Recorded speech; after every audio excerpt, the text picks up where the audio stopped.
Khairpur police की मुख्तलिफ हुदूद में कामयाब कार्रवाइयाँ। SSP खैरपुर डॉक्टर समीउल्लाह सोमरो की सख्त हदायत पर खैरपुर पुलिस का मुनशियात फरोश बगैर लाइसेंस असलहा रखने वाले और जुआरी मुलजिम के खिलाफ क्रैकडाउन जारी। मजीद 18 मुलजमान गिरफ्तार।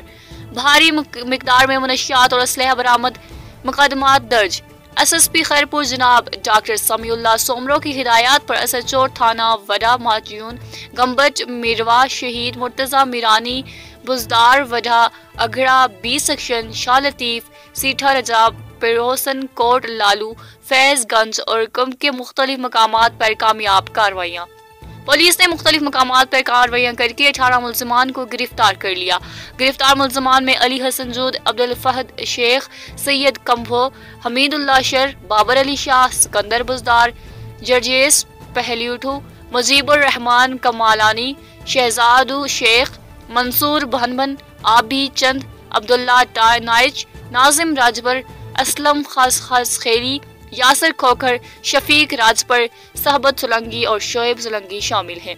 गिरफ्तार मुलजमान के कब्जे से 3500 ग्राम चर्च, 7,700 ग्राम भंग, 1300 नशावर सुपारियां, 16 बोतलें शराब की, 600 लीटर कच्चा शराब, 7 मोटरसाइकिलें, 2 मोबाइल फोन, 3 बगैर लाइसेंस पिस्टल और गोलियां बरामद। मुकदमा दर्ज कर लिए गए। SSP खैरपुर डॉक्टर समीउल्लाह सोमरो ने जिला के तमाम SHOs को हदायत जारी करते हुए कहा है कि नशियत फरोश बगैर लाइसेंस रखने वाले और जुआरी मुलजिम के खिलाफ मजीद सख्त क्रैकडाउन करें। क्राइम रिपोर्टर अली गुल खोखर CCN न्यूज़ खैरपुर।